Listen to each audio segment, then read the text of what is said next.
বেদের মেয়ে জ্যোৎস্না আমায় কথা দিয়েছে, আসি আসি বলে জ্যোৎস্না ফাঁকি দিয়েছে। মানুষের চেহারার রূপ সোশ্যাল মিডিয়ার বদৌলতে কোন সময় যে বের হয়ে আসে সেটা কিন্তু বলা যায় না। যেমন ইলিয়াস কাঞ্চন একটা ভিডিও সম্প্রতি ভাইরাল হয়েছে, আপনারা কে কখন দেখছেন বা কে কে দেখছেন বলতে পারি না। আমি ভিডিওটা দেখছি, এই যে পাশে চলতেছে, আপনারা দেখতে পারেন।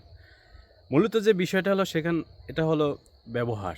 তার দুইটা প্রশ্ন মানুষের কাছে, আসলে ভিডিওটার মানে মূল যে কারণ কির জন্য সেই রকম ব্যবহার করতেছে মহিলার সাথে, এটা কিন্তু এখন তো ফুলফিল জানা যায় না। তবে যতই তাকে বিরক্ত করা হোক, যতই তার গুরুত্বপূর্ণ কাজ হোক, সে একটা মহিলার কাছে এইভাবে হাত তুলতে পারে না, যে এরকম হাতও তুলছে দেখছেন। তো এই জন্যই প্রথম গানটা গাইলাম, কারণ বেদের মেয়ে জ্যোৎস্না ছাড়া তো চিনা যায় না। তো মানুষের সম্মানটা যেই পর্যায়ে থাকে, উচ্চ লেভেলের একটা পর্যায়ে যদি থাকে কোনো মানুষের সম্মান, সেই ক্ষেত্রে ইলিয়াস কাঞ্চনের আমরা সেই পর্যায়ে রাখতাম, কারণ তাকে খুব ভালো জানতাম আমরা সবাই। কিন্তু তার এই ব্যবহারটার কারণে তার অনেক মানুষ তাকে সিসি বলতেছে, অনেক মানুষ তাকে সিসি বলতেছে।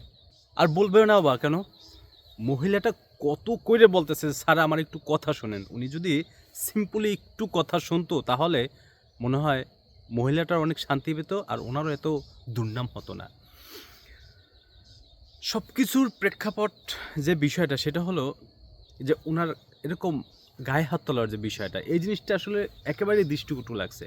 আমি বলবো যে ওনার কাছ থেকে অন্ততপক্ষে এই জিনিসটা আশা করি না।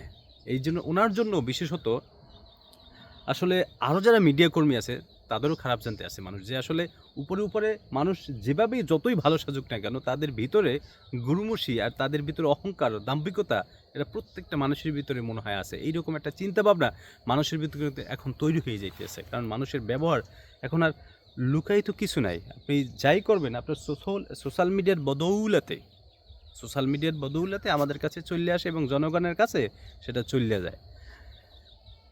তাই যে কাজই করেন না কেন একটু বুঝে শুনে করবেন। তবে এই মহিলার বিষয়টা খুব খারাপ লাগছে, ওনার সাথে এইরকম ব্যবহার করা ওনার ঠিক হয় না। কারণ মহিলা যতটা আকুতি না করতেছে, কারণ আপনি এখন সেলিব্রিটি, আপনার সাথে একটু দেখা করতে চাইবে মানুষে, ছবি তুলতে চাইবে, এটা স্বাভাবিক। হ্যাঁ, আপনার মতো এরকম সেলিব্রিটি হওয়ার জন্য কত মানুষ কতভাবে স্ট্রাগল করতে আছে এখন আপনি জানেন। আপনি এটা বুঝবেন না, কারণ আপনারা তো সিম্পলি পেয়ে গেছেন, কিন্তু যারা জিনিসটা পায় না তারা উপলব্ধি করে আসলে এই জিনিসটা কি। তাই সর্বসাকুল্যে এটা বলবো যে আসলে তার সাথে যে ব্যবহারটা হয়েছে, এই ব্যবহারটা আসলে ভালো হয় না। আমরা তার মতন একটা মানুষের কাছ থেকে এই ব্যবহারটা আশা করি না। ধন্যবাদ। আসসালামু আলাইকুম। ভালো থাকবেন সবাই।